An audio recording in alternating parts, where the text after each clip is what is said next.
Say good morning, Emmy. Good morning, sweet girl. Yeah. Today we are gonna do a little bit of a vlog, and then we are also gonna throw in some 6-month breastfeeding updates and sleep training, because that's what we're doing right now. So come along with us for today.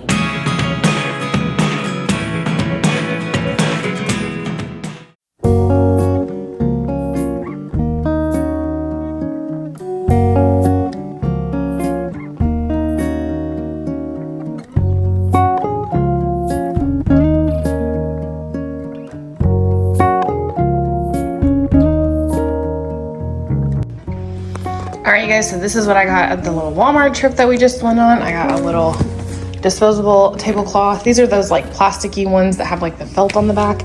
I like to get those seasonally because they're easy to clean with like all-purpose cleaner. So if Jamie eats the table, I can just wipe them down and then throw them away at the end of the season when they're all beat up.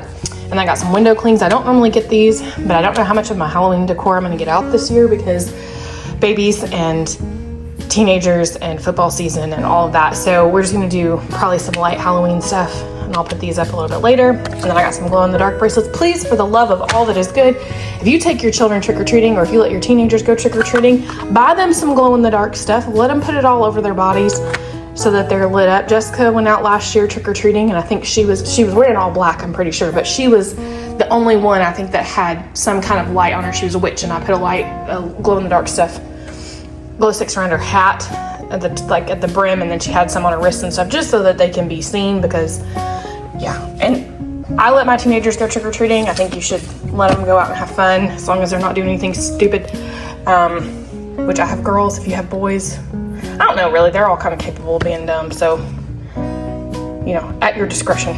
But if you see teenagers come up to your door, please give them candy. They could be doing so many worse things than that. Sorry, tangent. I bought this sound machine. Jameson has a Hatch, and we have been using our portable sound machine in Emmy's for sleep training in Emmy, which I'll get into a little bit later. But last night it turned off, even though I had it plugged in. So I bought this guy. I wanted to get another Hatch because I have a Hatch next to my nightstand, and then Jamie has one in his room, so I have the app and everything, but I didn't want to spend another $70. So we're gonna try this, and I'm sure that it'll be fine. I just need it to make noise. So, and then I got 3 sets of pajamas for Jamie. These are all gonna be too big for him right at this moment, but he seems to have hit a growth spurt recently.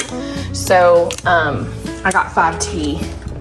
So I got a Lightning McQueen set and a Woody set, and both of these were like $11. And then I got a Spider-Man set, which was $9. So I was gonna get him like one of those zip up sets of pajamas because I thought they were super cute, but for logistical purposes, I don't know that it was really worth it. So, and then I got a thing of milk because we were out of milk. So that is what we got at Walmart. All right. Okay, so 6-month breastfeeding updates. What we're gonna try and accomplish here while I clean off the bed. Our church Women's Bible Study is doing this series on joy. It's by Nicole Zasowski, I think is how you say her name. She's on Instagram. You can look her up. Zasowski is how you spell her last name if you can't see it. So far, I've had time to do one section of the book because John's out of town this week. So I'm running all the people everywhere, and I will tell you, the hardest part of this whole apparatus that is our family is managing the chauffeur duties, which is why it is hopefully going to be rectified soon with Jessica getting her driver's license, because then I won't be driving them everywhere. That's probably the hardest part of having both ages. But yeah, so I'm gonna fold some towels after I get this put away. 6 months. We are at the 6.5 month mark of breastfeeding so far. As you can tell, she's doing pretty good. Last, at her 3-month update that I gave you guys about breastfeeding, I was like, oh, she's sleeping through the night. It was like a week later, and this silly girl quit sleeping through the night. She would wake up at like 3 in the morning. Hold, please.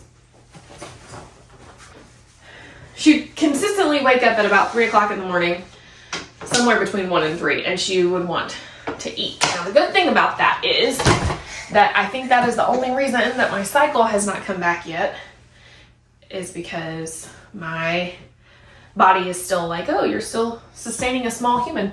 However, the waking up part was really hard. Like I said, we were co-sleeping, and she's almost 7 months old now, and like John is out of town for these couple of weeks, and so this was the time that I decided we were gonna start sleep training her. I did this for a lot of reasons. I'm folding this the wrong way. I did not want to sleep train her, so emotionally I was just like, I don't feel like this. It's gonna make me really sad. It's really hard to let your baby. I'm doing a cry it out method, taking care of babies. That's the software that we purchased when we decided to sleep train Jamie, and it worked beautifully, and so that's what we are using with her.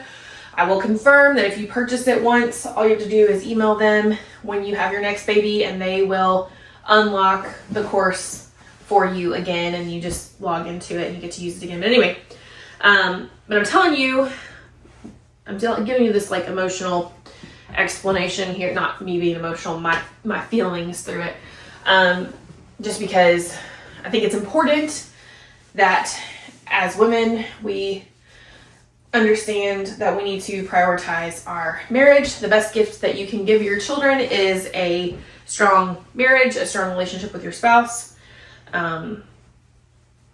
because if you have a strong relationship with your spouse, then the rest of your everything that flows from that, including the raising of your children, is going to go well. Your children are going to have a good example. And so, not that I won't say that our marriage has necessarily suffered with her being in the bed with us, from maybe my standpoint, but there are definitely things that need to be happening between married people that can't happen when your child is in the bed and potentially who you are in the room. So this week on Sunday, well, I was going to start last week and I pushed it off because we were going to be doing homecoming for the girls, and so we were going to be out. I took both the littles to the homecoming football game with John's parents, and so with this method of sleep training, you need to be able to be home as much as possible for at least 2 weeks, and then it takes another week to 2 weeks for that learned skill to solidify. And so I went ahead and waited. Well, then on Sunday when I was in church, I was just really praying about it, and I felt like, okay, it's time. And so Monday, I was going to start Sunday night, but I didn't get the chance to set up how we're doing it. And so I know this totally derailed from breastfeeding, but just hang in there with me. We'll get there. I set up our bathroom. That's where she's in, is she's in our bathroom, because ideally when you do this method of sleep training, you want it to be as dark as possible. Well, the best place I can put her that's going to be as dark as possible and keep her away from the rest of the house and prevent her crying from waking up all the other kids is in our bathroom. And so it's well ventilated. I set up the pack and play in there. She's in there. The only thing that sucks about it is once I put her down, I can't get ready for bed. So I'm having to get ready for bed about 2 hours earlier than I'm used to, but I'm kind of liking it, honestly, because when I'm ready to go to bed, I'm already ready. So it's kind of nice. But yeah, and so that's probably been the biggest change in the breastfeeding journey, and that's just happened in the last couple of days. But I still feed on demand during the day. As she gets better at sleeping through the night, I am seeing that her naps are starting to kind of regulate. Nap time is pretty hard for us because every day looks a little bit different in the same way. So every week, Mondays I'm home, Tuesdays Jamie goes to school from 9 to 2:30. Wednesdays I have Bible study from 9:30 to 11:30. Thursday he goes to school 9 to 2:30, and then Friday I like to try and take him on a field trip if we can. And so all of those times when I'm transitioning, that's when she should be napping. So normally with Jameson, we did naps at the same time as nights, but this time I'm still figuring it out. Like today she napped in the car seat while we were at Walmart after dropping Jamie off at school, because I needed to get pajamas for him, which is what you saw earlier. This totally derailed into sleep training somewhat, but with her sleep training now, so I make sure that I'm feeding her as much as I can during the day so that she's getting all her calories in. And then I have started pumping at 9 o'clock at night because she was getting a little snack at about that time. And so my body is used to giving out some milk, and I need to build up, whoa!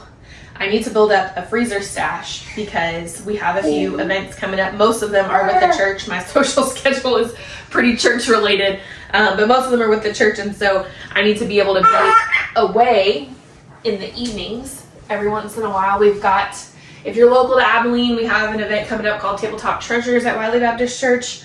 If you're interested, you can go to our website and find that.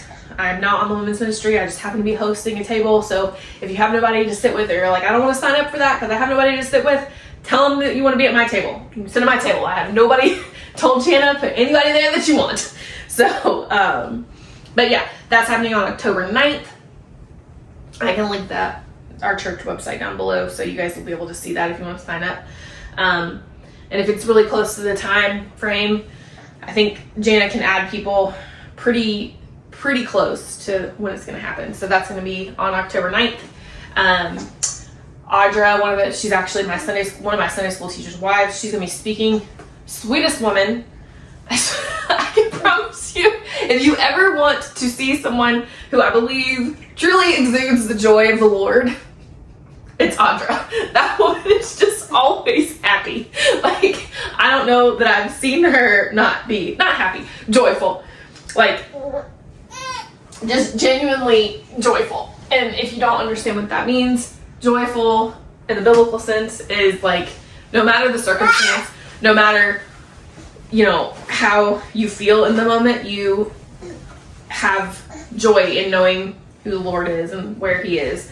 And that's Audra. She's just a joyful human. That ain't me, y'all. Joy is my word for the year, and part of the reason I chose that word is because I was sick of not having any joy. I just did not feel like I was expressing joy. And so when we started this study, it was kind of funny because I was like, hey, this is my word for the year. And it really does. It is related to, it hits a lot of the reasons why I picked joy for my word of the year this year. Where are you going, silly girl? Y'all, she is trying to squirm and worm herself right off this bed. Okay.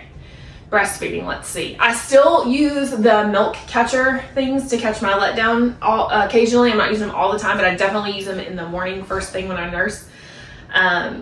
And then, like I said, I'm pumping a bottle at 9 o'clock, so I'm getting about 3 ounces. When I do that, I save those in the fridge until I get 2 days worth, and then I'll try and freeze that, so I'll have about 6 ounce bottle. That way, if I'm gone, John can try and feed her, and if she doesn't take the whole 6 ounces, it's fine. At least, she takes as much as she wants. So that we know that she's full. Because that's one of my biggest fears, is that she's not going to be full, because she was eating at 9 o'clock. She was waking up, and then she was waking up again. Oh, okay. Here, come here. She was waking up again around 3 and having a little snack then. And the doctor, my pediatrician told me, she doesn't need to eat then. As far as her weight goes, she is just fine doing that, and she's fine, sleep training. She told us that at her 4-month appointment, and so I'm just a little behind on getting that going. But last night she did sleep through the night, even though the sound machine died, so that was good. And I'm getting more comfortable with being out in public and feeding her, because you gotta feed your baby. So I'll usually take like a big muslin blanket with me, because that's what I have to use to burp her, because she spits up a lot. And so I will drape that over me when I'm feeding her, and then get myself situated, put her back on top of the blanket, burp her, and then switch sides. And it works. I fed her yesterday while we were at Bible study, and it's a room full of women. Like, nobody should be upset about the fact that I'm feeding my baby. And also, I have been inviting a lot of women to bring their small children to Bible study, small, like this size. She was the oldest baby that was sitting in the room with us. And I want to foster an environment of, if you need to feed your baby and you don't want to leave Bible study, then feed your baby. So, well, I'm pretty sure most of the women that are in the Bible study would agree with me. I'm sure there are people who would not, but there are people who would be fine with that and would you know, want you to be there no matter what. And if feeding your baby is your reasoning for not being there because you're afraid people are going to be judgmental, then that shouldn't be the case. Oh, we are starting to introduce solids. I'm not real great at doing this, y'all. It scares me. And so she's not sitting up. So here, I'll show you. I'll try and get her to sit up. She's not fully sitting up on her own, like for long periods. She can't. She's not going to do it now because she's on camera. Can you sit up? Can you show everybody how you sit? Oh, come on. There you go. So there we go. That's about the gist of her sitting up. And I know especially with like real solids with infant-led weaning, you want them to be pretty stable sitting on their own. And she's not there yet. So that kind of, I'm a little in with that. So what I'm doing right now is like, I'll get a banana and I'll mash it up, or I'll get an avocado and I'll mash it up and give it to her. I'm not doing the like straight purees this time. I did that with Jamie and it bit me in the butt because that boy will not eat solids. I'm working on it. Yesterday he ate a whole bunch of chicken nuggets and I was really proud of him for that. Yeah, I mean, that's a goal. Most people are like, my kid will only eat chicken nuggets. And I'm like, I pray that my baby will eat some chicken nuggets, you know? I don't stress too much about him getting his nutrients because we do give him a wide variety of things that have protein in them, that have fruits in them. But I want him to eat more, and he's just not really willing.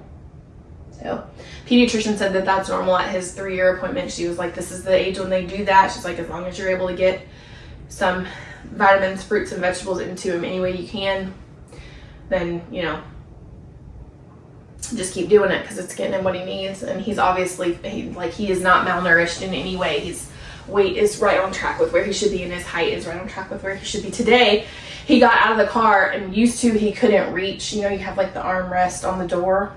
He would try and use that to step down, and he couldn't reach that. I mean, this was like I feel like maybe a month ago, he couldn't reach that. Well, today, he got out of the car, and he had no trouble standing up and reaching that point in the car to help stabilize him as he got down. So I have a Ford Expedition, if that gives anybody any reference for how tall my car is. So yeah, he's growing like a weed, and so is she. But yeah, that's pretty much the update on sleeping, breastfeeding kind of stuff. Is there anything else we should say about that, Mimi? I'm sorry that the lighting in here kind of sucks, but I had to get some stuff done. And so hopefully this was helpful to you guys. If you are just starting your breastfeeding journey and you're like, man, this sucks, this is so hard, I can't keep going with this. If this is something that you really want to do, I think I say this in every one of these videos that I film. If this is something that you really want to do, you can do it. There are ways. Don't give up. However, if this is causing you an insane amount of stress, it is making it to where it's making it harder to sleep, even in the limited sleep that you have, you're just really struggling with it. Or every time that you're out, you're just really obsessive over if they're not getting enough food, and it's causing issues in other areas of your life, and it's really just wearing you down. You need to consider that. And it needs to be a consideration in whether or not you are going to continue to breastfeed. It's just like me with the sleep training thing. Like, I did not want to sleep train this baby. However, when I was pregnant with her, I prayed. I was like, Lord, please be enough, because I know I'm not going to be. And that is still true. Even with all the sleep in the world, there is not enough me to make this work. I cannot do this on my own. Jesus has to be present with me to do this successfully. However, God can give you guidance in the midst of the chaos. And one of those things is, for me, was, hey, you need to sleep train your baby because you're 37 years old and you need to be putting certain things about yourself as a priority so that you can be the best person you can be to show up for everybody. One of those things is sleep. The other thing is, if you have enough sleep, you'll be able to get up in the morning and either work out or read or do something that's going to make you a better human, so that then you can pour into these children that God has given you. Me speaking, the Lord telling me this. So breastfeeding can be the same way. That's what I'll say about that. If it is one of those things where it is tearing you apart and it is making you feel overwhelmed and it is wearing you down, and you're like, man, I think formula is probably going to be the way to go for our family. It's the right time to do this. That is okay. Do not make I don't want anybody to feel either way about breastfeeding, that it's something that you shouldn't do or you should do, because either one of those routes is perfect for your family. Sometimes it's both, you know. So I don't want anybody to ever feel shame about stopping before this point, or you've made it to 6 months and you're like, I'm done. Can't keep doing this. Don't want to do it anymore. Don't want to pump anymore. It's driving me nuts. If you're there, it's okay to stop.